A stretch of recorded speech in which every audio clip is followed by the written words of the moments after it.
Oi, oi, oi para todos, para todas, para todes. Atrasada, mas chegando. Hoje foi um dia, uma noite um pouco mais desafiadora aqui em casa.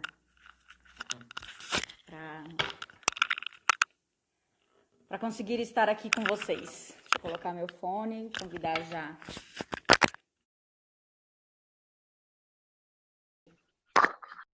perfil do Museu Ferroviário para a gente poder começar a nossa conversa. Todos me ouvem? Todas me ouvem? Como estamos? Sim! Consegui chegar, que coisa maravilhosa. Achei que não fosse chegar nunca. Tudo certo por aí, pessoal que está entrando, boa noite. Boa noite para todos, para todas, para todos. Sil, a tua câmera tá um pouco borrada? Eu não sei o que aconteceu. Foi coisas de agora, mas tudo certo. Vamos assim também. Então seguimos Depois dentro eu da vejo.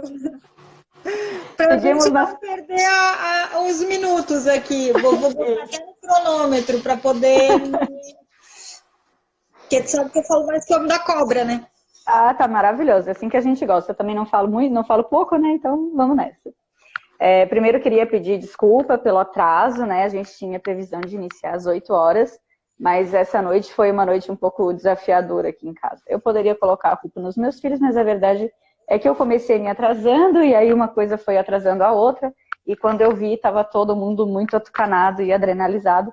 E como a gente sabe, a adrenalina ela é um hormônio contagiante, né? Uma pessoa adrenalizada vai adrenalizando todo mundo. Assim como a ocitocina, assim como os outros hormônios também têm essa característica. Então a gente teve essa realidade aqui hoje.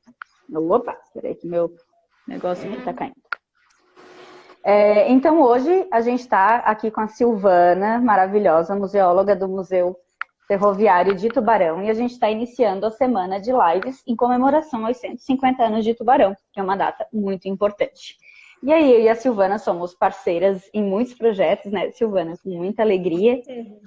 Muitos projetos, muitas atividades feitas juntas. A gente estava iniciando uma atividade de dança feminina, né, juntas. Quando começou a pandemia, infelizmente só conseguimos fazer uma. E foi uma experiência maravilhosa, incrível, muito transformadora, viu, Sil? Parabéns pelo trabalho. E aí hoje, para essa semana, a gente preparou. A gente não, a Silvana, estou aqui de espectadora e de curiosa, vou fazer as perguntas à medida que forem surgindo, sobre a história de Tubarão, a verdadeira história de Tubarão, né? Aquilo que efetivamente aconteceu, sem aquele romance todo em torno do rio, em torno do Tubanharô, das nossas linhagens indígenas, né? Vamos contar a história real, oficial, de toda a construção comercial também, que é a nossa... que é o que está no DNA do tubaronense, né? E de como isso precisa ser resgatado para que a gente possa se entender enquanto economia, se entender enquanto tubaronense, enquanto povo, enquanto cidadão, para que a gente possa fazer uma construção de sociedade, de cidade, mais coerente com o que realmente somos, né? E menos fantasiosa. Mais coerente, menos fantasiosa. Então, Silvana, eu gostaria de te perguntar, afinal de contas, o que estamos contando de errado? Na verdade, assim, antes de falar o que está sendo contado de errado ou o que está sendo contado de certo, a gente precisa pensar numa coisa muito importante. Quando a gente fala de história, a gente está falando de uma ciência, tá? Que surgiu, como todas as ciências sociais, sociologia, antropologia, arqueologia e a própria história, né? Surgiram no século XIX, que é o grande século da modernidade, e a gente esquece o quanto a gente ainda é influenciado pelo século XIX.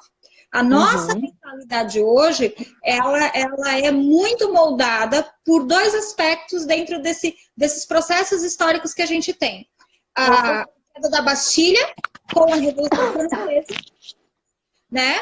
Que foi o grande divisor de águas, vamos dizer assim, que mudou muito da estrutura social, econômica, política, cultural do Ocidente, a gente tem que sempre posicionar isso, que o mundo ele é muito grande e ele tem o Oriente e o Ocidente. Então, nem todos os processos históricos que aconteceram aqui no Ocidente aconteceram do mesmo jeito no Oriente, né? Então, assim, nós ocidentais somos muito influenciados pelos processos históricos a partir da Revolução Francesa e, sobretudo, impactados em toda a grande mudança de paradigma que houve no século XIX, né, com o surgimento e a explosão de fato da modernidade. Então, é no século XIX que a gente começa a estruturação das cidades, né? O mundo que a gente conhece hoje nasceu no século XIX. A questão das comunicações, enfim, o modo de vida, né? E a organização epistemológica das ciências.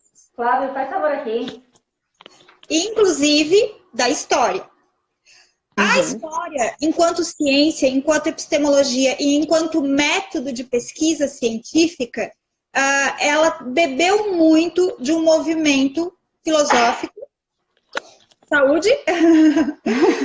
É alergia, gente. Fiquem tranquilos. Do século XIX, que também, e assim, mais do que nunca, está arraigado, está enraizado, está cristalizado no nosso inconsciente, que é um movimento positivista. A gente tem que mencionar também que nessa conjuntura, a partir do século XIX, o que surgiram? Surgiram o surgimento das nações como a gente entende hoje. Então, até o século XIX, a gente não tinha esse conceito de Estado-nação. E quando as nações elas começaram a se organizar como Estado, e a burguesia começou a ascender, e começou toda essa mudança de estrutura socioeconômica e cultural, política, cultural, né? Sobretudo na Europa, o que começou a acontecer? Os líderes de todo esse movimento entenderam que era necessário construir uma identidade nacional para essas nações. E era necessário começar a construir e a ensinar de forma pedagógica para o povo a sua identidade, a sua história. Mas que história era essa? Era aquela história que legitimava também uma posição de poder, né? Isso aconteceu na Europa, isso aconteceu no Brasil.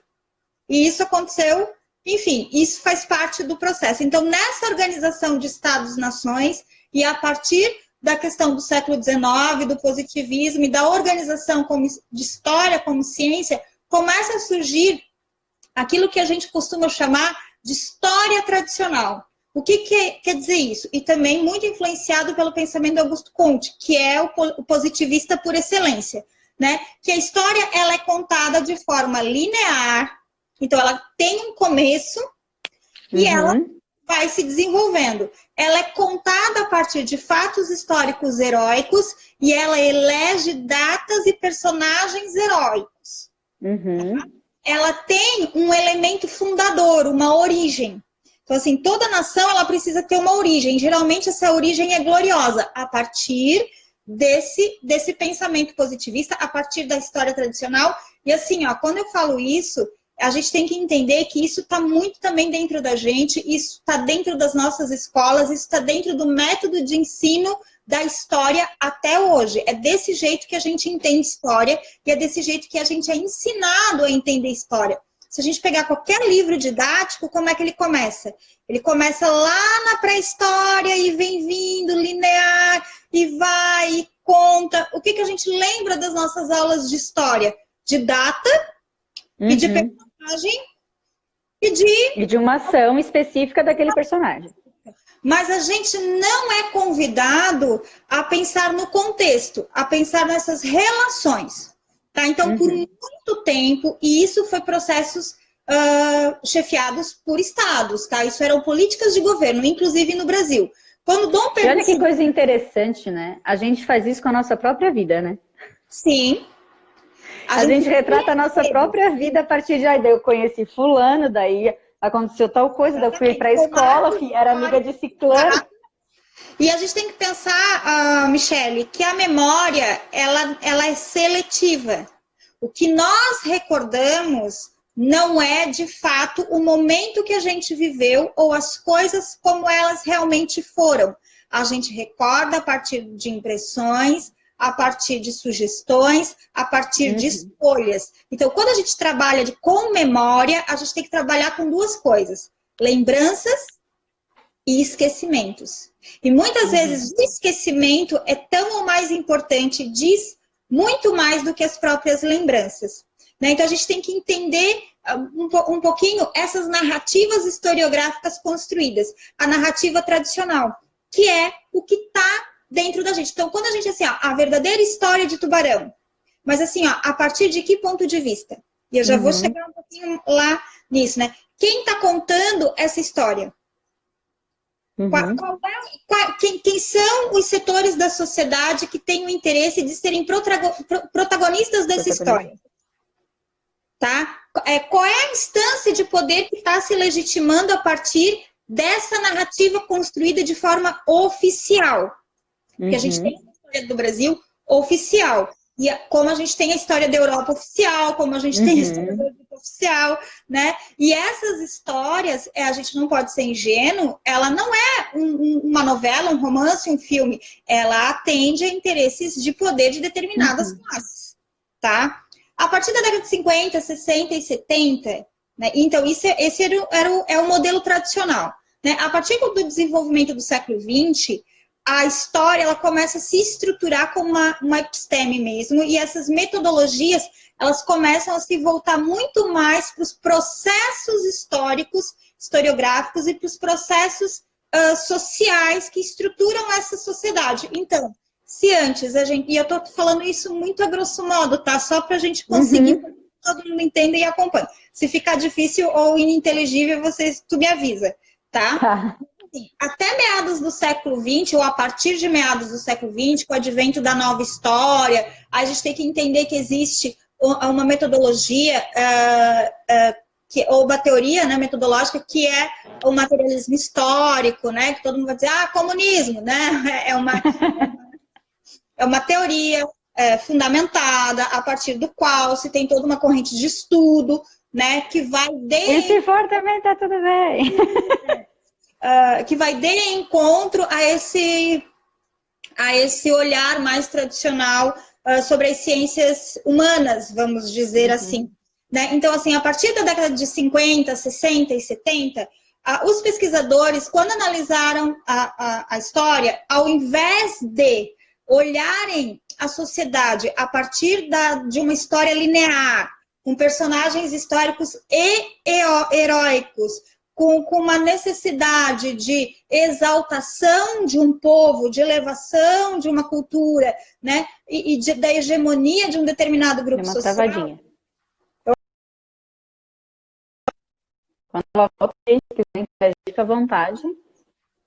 A gente tem a análise dos processos sociais. Então, mais importante que os heróis é como o contexto se desenvolveu e como que esses processos históricos, esses processos sociais, eles se estabeleceram. Então, sai do grande pano e vai para as estruturas, vai para o movimento, né, das classes sociais, vai para o movimento de choque, inclusive, e de interesses de grupos. Então, a partir da nova história, como a gente também tem a partir da nova museologia, né, a gente tem um olhar muito mais aprofundado para os processos e não meramente para os fatos.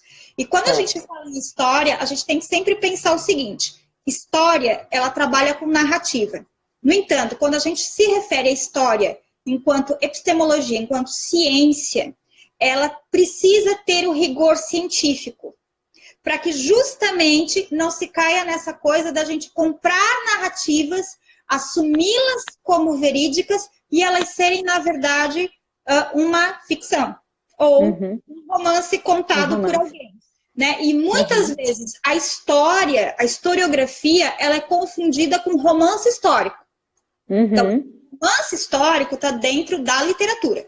Tá? E mesmo que historiadores renomados escrevam romances históricos, e a tendência é que isso seja muito bem feito, porque eles conseguem construir todo um pano de fundo histórico para ambientar as suas ações, Eles têm verdades poéticas que o pesquisador histórico não tem. O pesquisador histórico, ele trabalha com metodologia, ele trabalha com epistemologia, ele trabalha com documento, tá? Então, assim, a gente tem o documento e a gente tem a interpretação desse documento. E muitas das coisas são suposições que são feitas a partir dos vestígios do passado. A gente não consegue reconstruir o passado.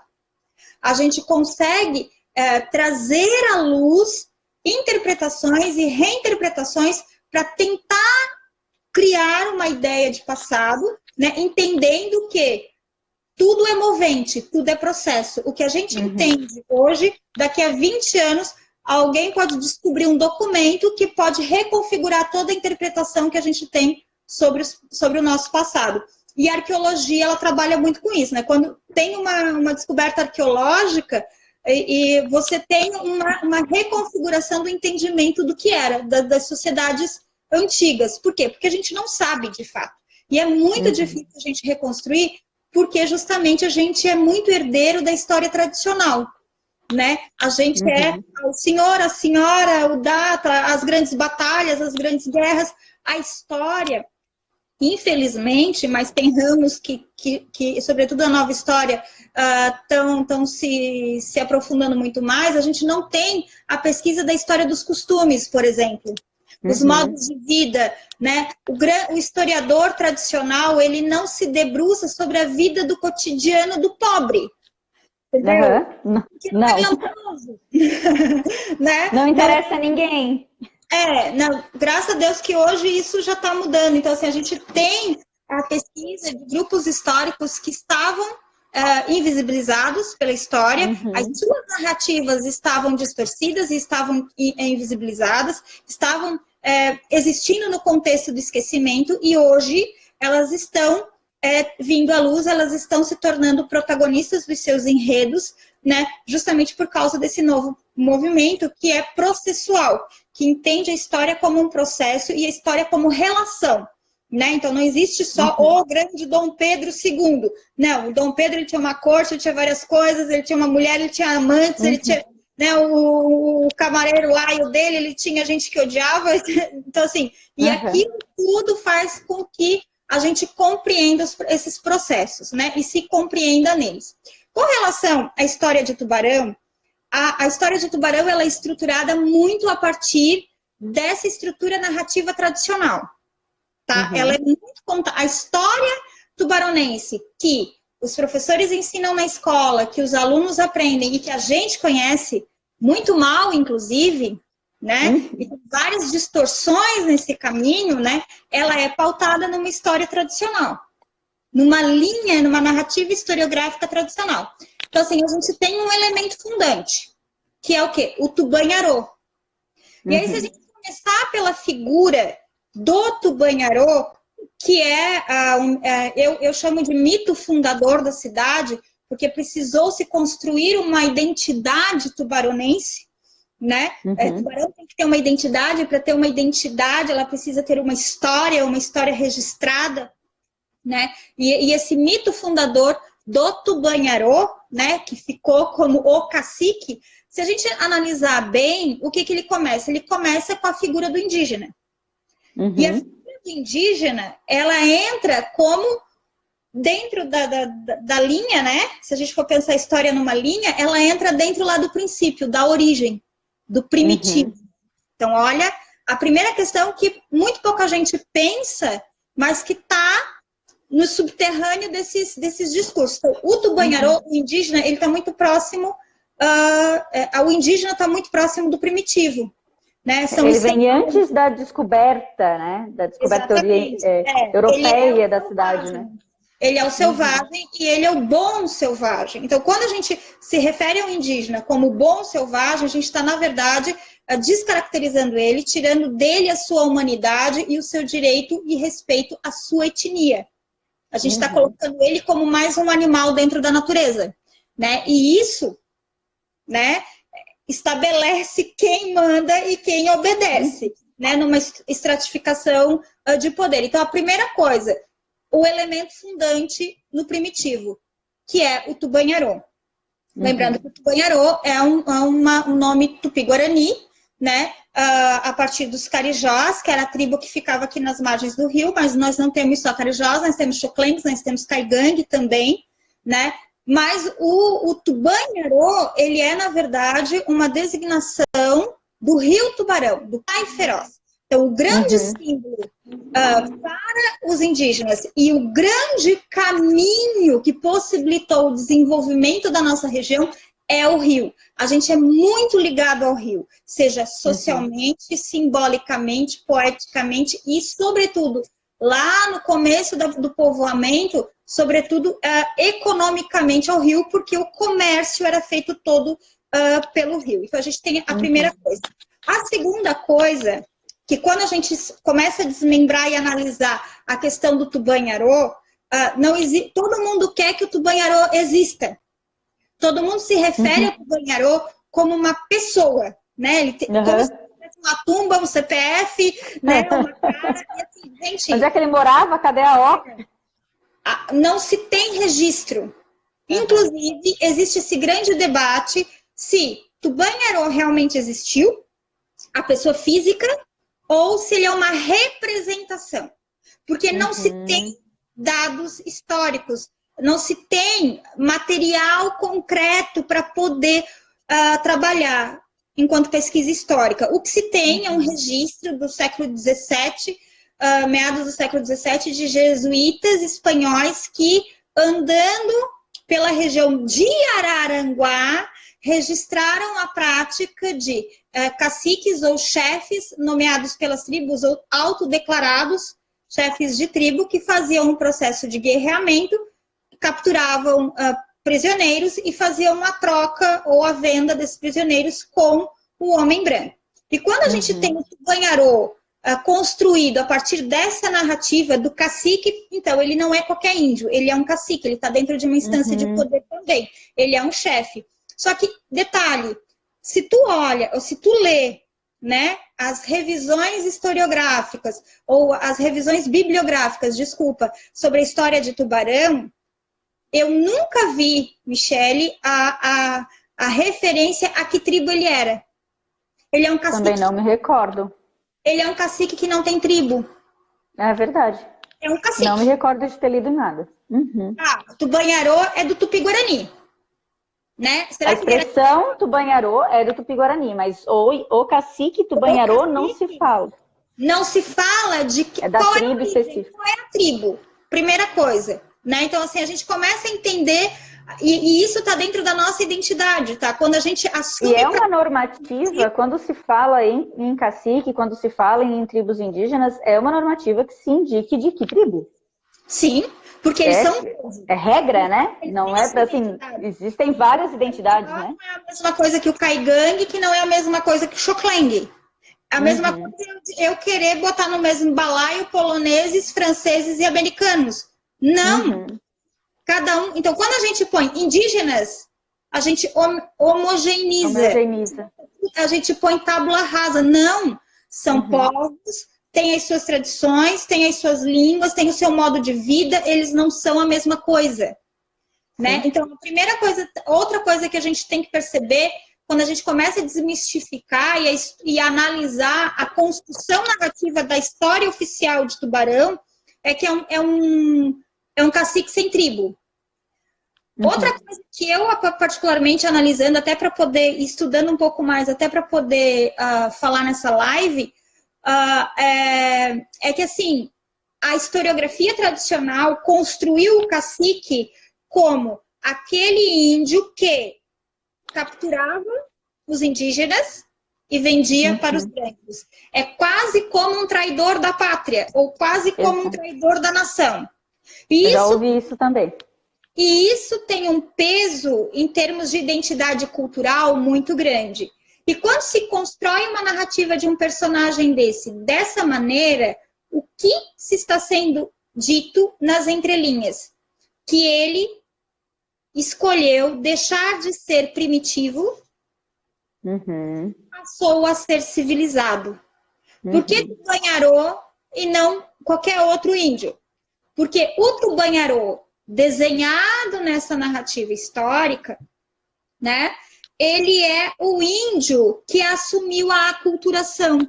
Ele é o índio que estabeleceu relações com o branco. Ele é o índio que, inclusive, se submeteu a escravizar outros índios para levar para São Vicente, né? Sobretudo para São Vicente, né? Então, quando eu assumo essa narrativa, eu estou descaracterizando os indígenas, eu estou colocando um peso na cultura indígena muito grande, né?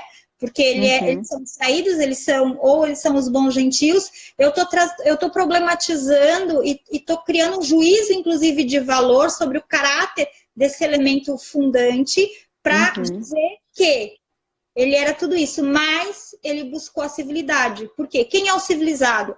É o branco. Então, esse é o nosso elemento fundador.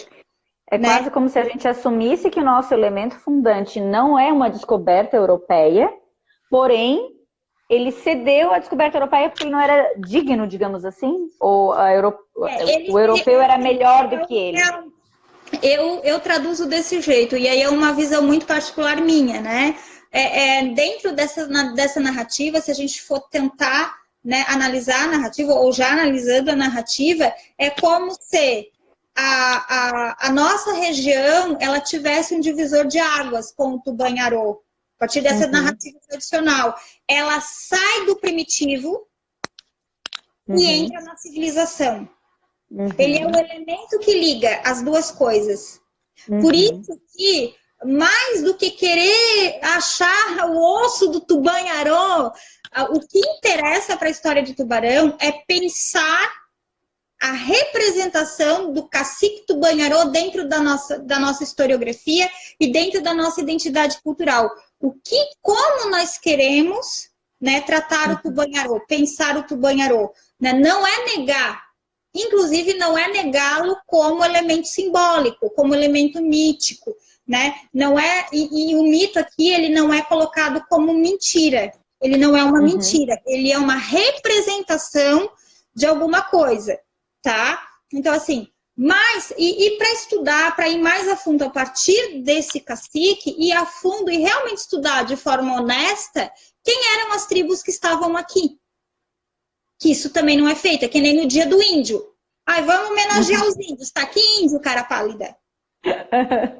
Como é que os índios viviam, sabe? Então assim, ter o devido respeito e o devido estudo dessas populações. Né? Depois que a gente passa por esse elemento fundante, que é o Tubanharô, a gente tem outro grande mito na cidade, que é o João Teixeira Nunes. E que muitos colocam João Teixeira Nunes como o grande fundador da cidade. Por quê? Porque na história tradicional a gente precisa de um pai.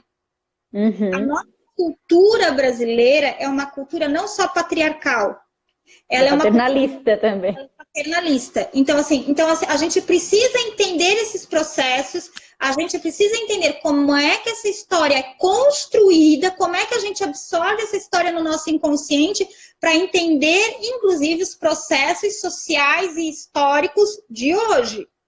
A família tradicional brasileira desde a raiz. Isso é uma coisa que está sendo... Menina, isso faz tanto sentido para Tubarão. Isso é uma coisa que está sendo construída. Eu não posso negar a ironia, gente. Desculpa. A partir do discurso da escola, da maneira como a escola ensina. Entendeu?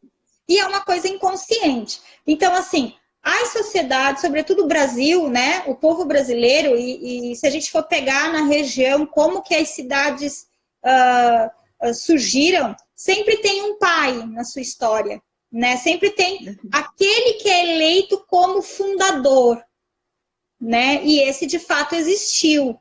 Esse de fato era um grande proprietário de terra, ele era de Laguna, ele não era de Tubarão, mas a gente tem que entender que a gente está falando do século XIX.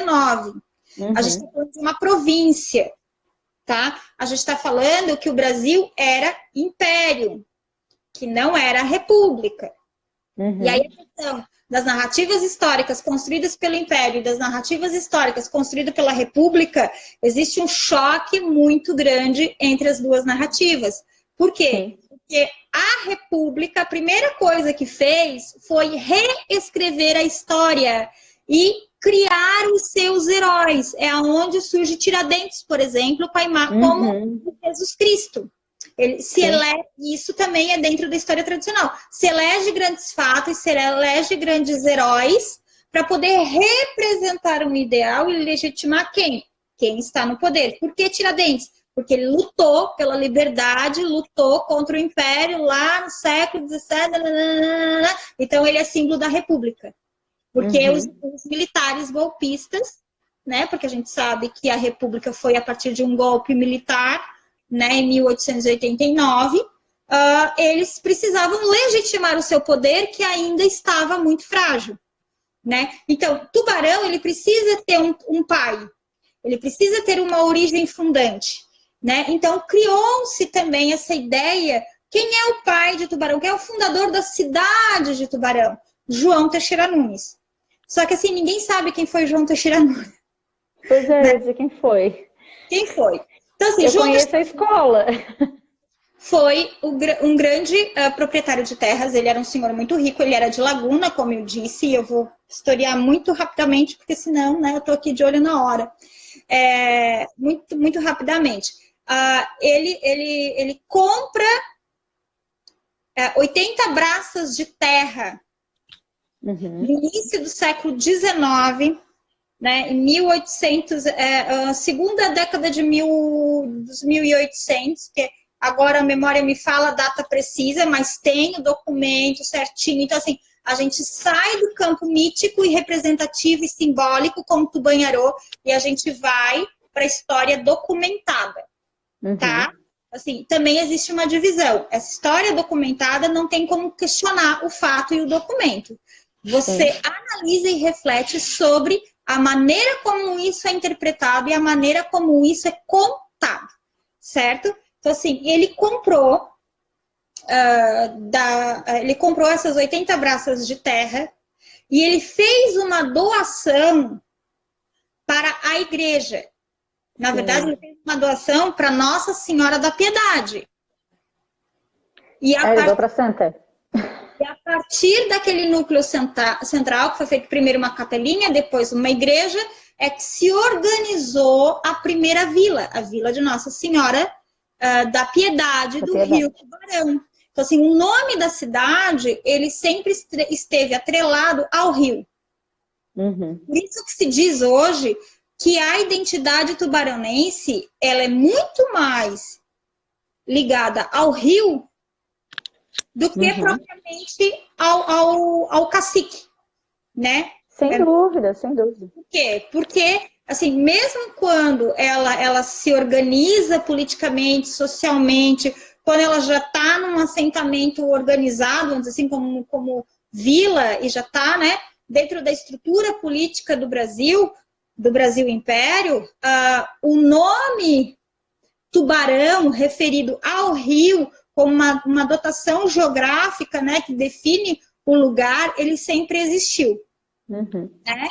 Só que assim, e aí ele doou, e a partir dessa doação, quando se estabelece a igreja, que se estabelece uma freguesia, que se estabelece um centro religioso, político, executivo, legislativo, então, se estabelece um pequeno núcleo de uma estrutura do que seria a vir a ser uma futura cidade. Né? E isso é muito início do século XIX. Tá? Então, assim, e aí a gente começa a se entender como elemento urbano. A nossa identidade começa a se entender como elemento urbano. Né? Começa a ser o primeiro vilarejo, a primeira coisa, só que ainda a gente está muito atrelado a quê? A cidade de Laguna. Por quê? Porque Laguna era a sede política, administrativa, né? Era onde o dinheiro circulava, era onde os coronéis da época estavam, era por esse porto de Laguna, que os escravos chegavam, tá? Porque ninguém fala, mas Laguna teve Pelourinho, né? Ninguém fala, mas Laguna teve Pelourinho, Laguna teve venda de escravo. Uau, precisa ser resgatado e falado muito sobre isso, então, né? Sabe, assim, se a gente for pensar no mapa da distribuição negra no Brasil, em Santa Catarina, desculpa, o sul do estado, ele é negro. E por que essa presença negra tá aqui no sul? Se todo mundo se refere como, meu Deus, as rotas imigratórias europeias de italianos e alemães, né? As colônias Grão-Pará e a Zambuja, né? Por que todo o colono vencedor italiano e alemão? E por que a gente simplesmente esqueceu que Tubarão, que era o último ponto do Tratado de Tordesilhas, então quando o rei lá, né, em 1490 e tantos, traça, o Papa, na verdade, né, traça a linha do Tratado de Tordesilhas, Portugal vai lá e puxa essa linha, né, para conseguir chegar até Laguna, né? Então, Laguna é o último ponto da linha do Tratado de Tordesilhas. Por quê? Porque todo o litoral que ficou para os portugueses era o litoral navegável. E o término do litoral navegável do Brasil é em Laguna. É em Laguna. Verdade. Assim, quando a gente começa a pensar nisso, a gente sai daquela coisa da data, né? A gente sai daquela coisa, começa a entender as relações. Então, Laguna era muito importante também por isso. Sabe? Só porque... fazendo uma observação, na quarta-feira a gente... Só fazendo uma observação, na quarta-feira a gente vai ter uma live com a Leida, que é presidente do do Movimento Negro aqui em Tubarão. E a gente vai fazer um resgate sobre isso. Não sei, não cheguei a ver se ela está assistindo. A Leida, se tu estiver assistindo, dá um oi, amor. E a gente vai falar sobre isso com certeza, fazer um resgate, um levantamento sobre essa história com certeza. E assim, a história... Eu não sabia disso. Em Tubarão, ela tem muito pouca pesquisa histórica e tem muito revisão. Some, desaparece, não existe, né?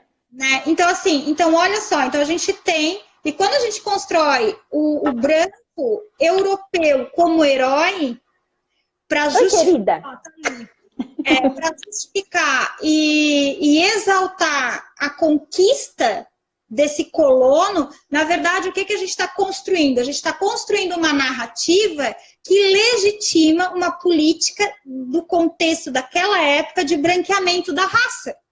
Né? Então, eu não ponho...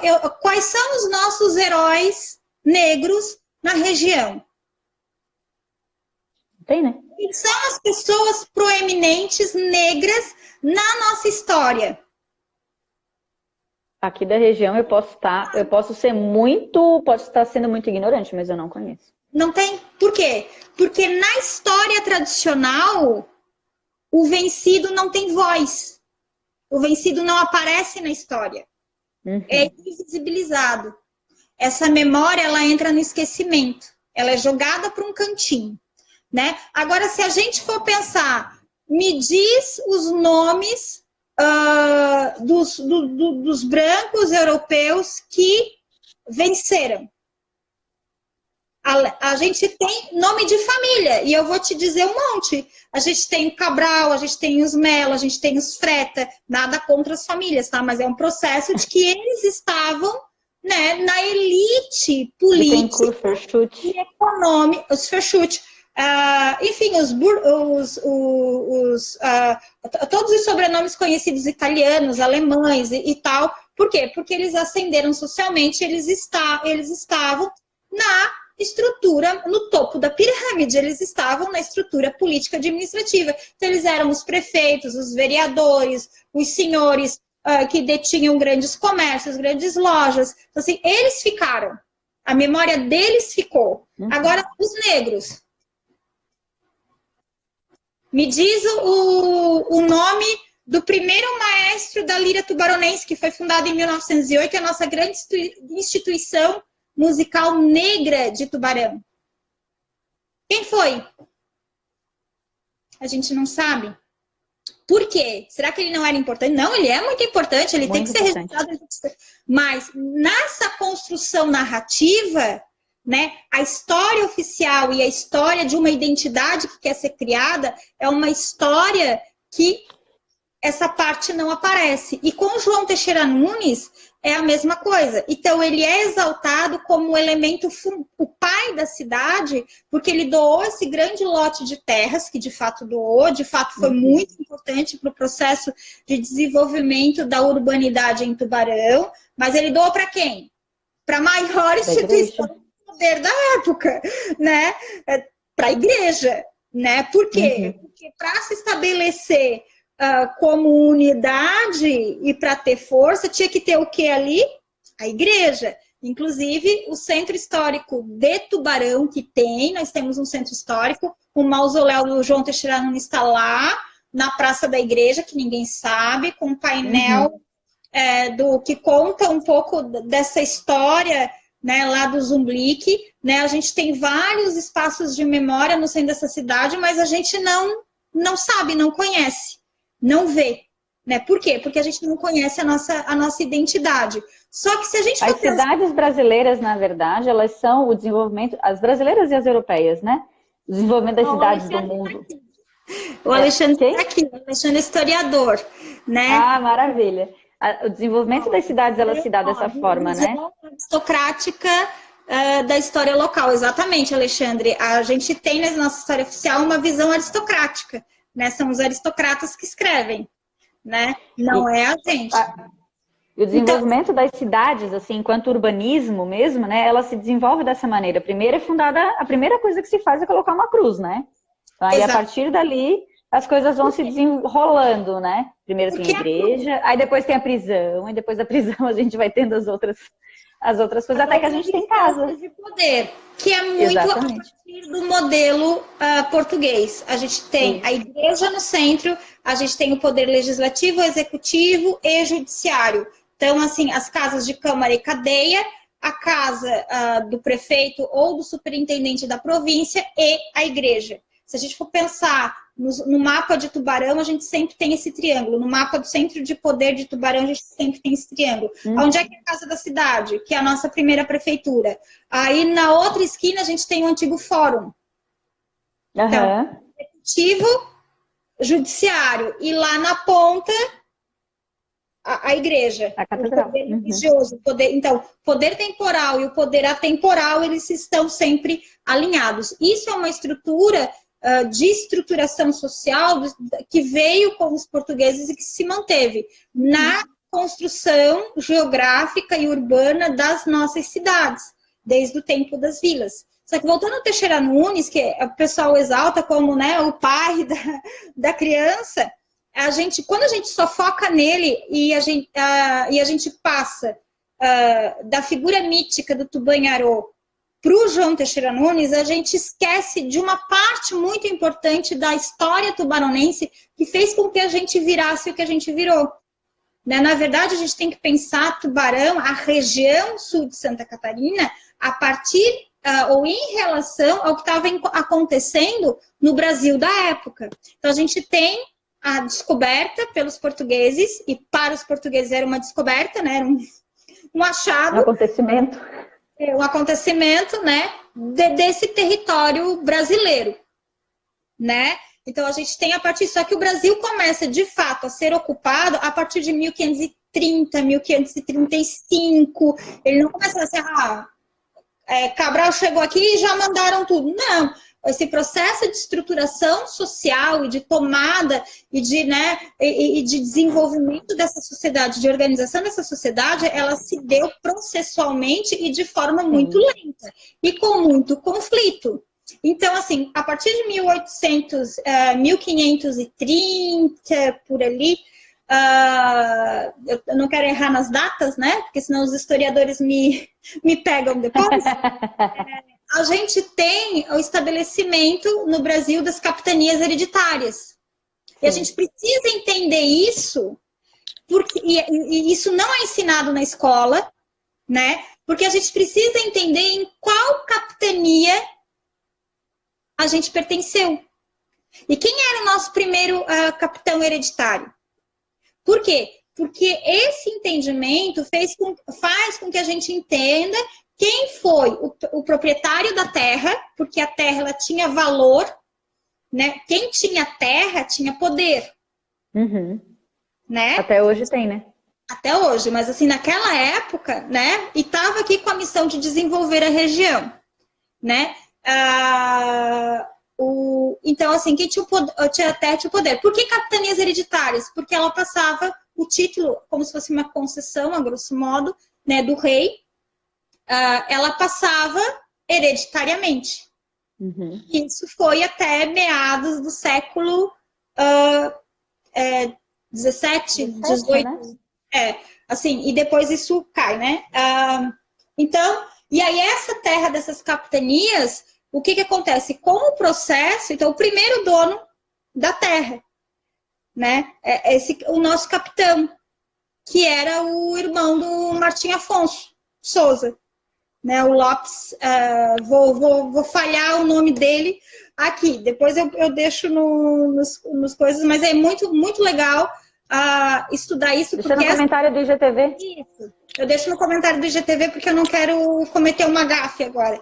Mas é muito importante, ele é uma figura muito importante, histórica, porque até hoje o livro de bordo dele e o diário de bordo era realmente um documento, né?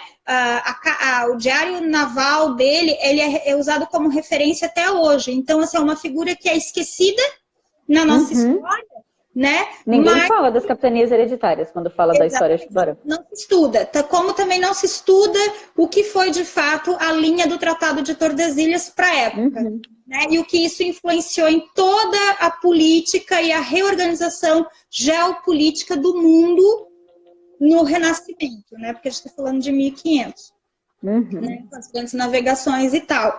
E aí depois esses herdeiros que passam a assumir a terra e passam a desenvolver a terra, e depois esses herdeiros eles vão vendendo essas terras. E é desse jeito, né, de vendas de lotes de terra, que o centro da cidade de Tubarão, esse grande conjunto, né, que até então, né, era só uma porção de terra ligada à laguna, ela cai na mão do João Teixeira Nunes. E ele faz essa doação depois, no início do século XIX, para a igreja. E a partir daí, a gente tem a organização da cidade. E aí é muito engraçado ver que, assim, ó, a Tubarão enquanto vila, Tubarão enquanto 5º distrito de Laguna, no início do século XIX, depois ele vira uma vila, aí ele vira uma freguesia, aí ele vira uma comarca, e só em 1890 é que ele, 1890, 1891, é que ele de fato recebe a designação de cidade. Né? E aí a gente tem outro personagem que para mim é até muito mais importante do que o próprio João Teixeira Nunes, que é a única coisa que fez, né? Vamos supor assim, foi comprar 80 braços de terra igual para a igreja. Né? Mas a mentalidade de gestão que organizou a cidade e projetou a cidade para aquilo que nós temos hoje é o João Cabral de Melo, nosso primeiro superintendente. E foi quem construiu o que hoje a gente conhece como Casa da Cidade. Ele mora ali, ele é um palacete neoclássico, eclético, desculpa, ele é um palacete eclético, né, que foi primeira morada dele, existia uma outra, né, que foi derrubada, foi construída para ser morada dele e virou também sede do governo, e depois, em 1924, a prefeitura compra para ser a sede da prefeitura. Então, assim, a memória que está ali dessa estrutura, da história de Tubarão como cidade, como entendimento de núcleo organizado, de núcleo político-administrativo, de uma cidade que está começando a se desenvolver, ela está muito impregnada naquele espaço de memória que é a Casa da Cidade, que na verdade a primeira designação dela é Palacete Cabral, e que hoje, por força de lei, ela está também como Palacete Humberto Roden, embora também ninguém saiba quem é Humberto Roden, né? E que não tem nenhuma relação com a nossa memória, né? Então, assim, por que o João Cabral de Melo ele foi tão importante? Né? Humberto Roden, na verdade, ele é um teólogo, né? Mas ele não tem identidade nenhuma com Tubarão, nunca passou por aqui, nunca dormiu. Não, ele na verdade, ele nasceu na região, não necessariamente em Tubarão, mas assim, o povo só conhece ele porque ele foi biógrafo de São Ludgero, porque ele foi biógrafo e amigo pessoal do Einstein. Então, assim, também ele tem como teólogo, e filósofo, né? Ele tem uma obra vastíssima, ele é, assim, ele realmente é um grande autor, um grande erudito. Só que assim... Mas não justifica ter o nome da casa da nossa cidade, da nossa história. A pergunta é, Michele, por que deram o nome de Humberto Roden? De novo, a questão da construção histórica tradicional de exaltar os heróis, mas sem pensar no contexto e nas relações que de fato legitimam isso, e de fato legitimam essa memória. Foi alguém que disse, não, ele foi amigo do Einstein, então eu vou dar nome Então, assim, mas isso está muito impregnado na nossa cultura, na nossa identidade. Né? Em Tubarão há uma vontade de apagar a memória coletiva.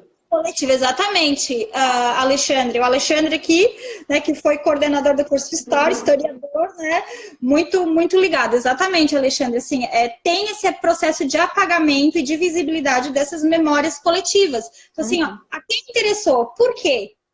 Né? E aí, voltando à questão do João Cabral de Melo, que eu estou com 49 minutos aqui no meu cronômetro. Qualquer coisa a gente encerra essa e abre outra, não tem problema nenhum. O povo ficar, né? Mas assim, voltando. Por que ele é importante entendê-lo, né? Porque ele foi o primeiro, de fato, gestor da cidade.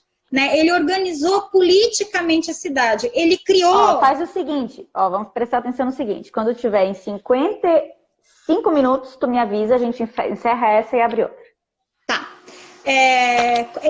Ele criou a primeira biblioteca, ele criou o primeiro arquivo. Então, assim, o arquivo municipal que a gente tem, ele não é o arquivo da cidade, ele é o arquivo pós-enchente.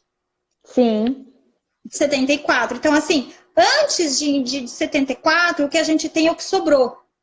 Só que o João Cabral de Melo, e lembrando que ele está no final do século XIX, no auge do movimento positivista no Brasil, nessa necessidade de organização, de criação de identidade. Então, ele era uma pessoa muito inteligente, ele era de fato um gestor, né? Então, ele entendeu que essa cidade que estava nascendo, que deixou de ser comarca, estava ganhando status de fato de cidade, ele precisava assim, institucionalizar. Ele precisava criar instituições que representassem isso. Então, a escola é uma instituição, o arquivo é uma instituição. Por que o arquivo é muito importante? E a gente não dá bola para o nosso arquivo. E a gente tinha que dar bola para o nosso arquivo. Porque o arquivo está lá, meu Deus, no estado... largado as baratas e a chuva. Né? Enfim. Dá pena. Dá pena. Mas, assim, qual é a importância social e institucional do arquivo? O arquivo, ele não é só o arquivo público, o arquivo corrente da prefeitura. Tá? Ele também é um arquivo histórico. Ele guarda a memória da nossa sociedade. Ele é um dos 3 grandes guardiões institucionais da nossa memória e da nossa história. Então, é o arquivo, a biblioteca e o museu. São os 3 grandes guardiões institucionalizados da memória e da história. E ele não guarda como aquele, né, o Smigel, que é meu precioso. Não, não é, não é isso. Ele guarda, ele toma, ele preserva essa memória, ele pesquisa sobre isso e ele devolve essas reflexões para a comunidade. Para que a comunidade se repense, para que a comunidade se reflita, para que a comunidade se enxergue naquilo que está sendo guardado por ele. Porque o que legitima a presença dessas instituições de memória é o envolvimento da comunidade. Né? Por isso que é tão importante essas instituições na nossa sociedade. E por que o Brasil não cuida dessas instâncias de memória? O Brasil é um país sem memória. Ele é um país que sofre de Alzheimer. Ele não sofre de amnésia, ele sofre de Alzheimer, que é pior.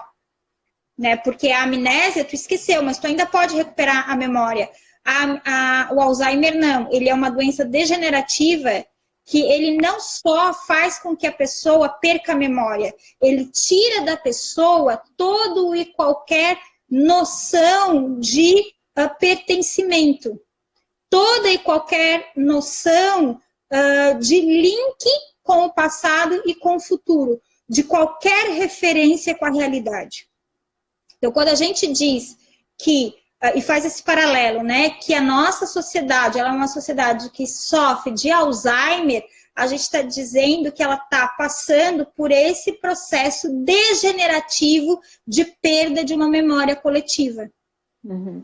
E essa perda, ela é permanente, ela não volta.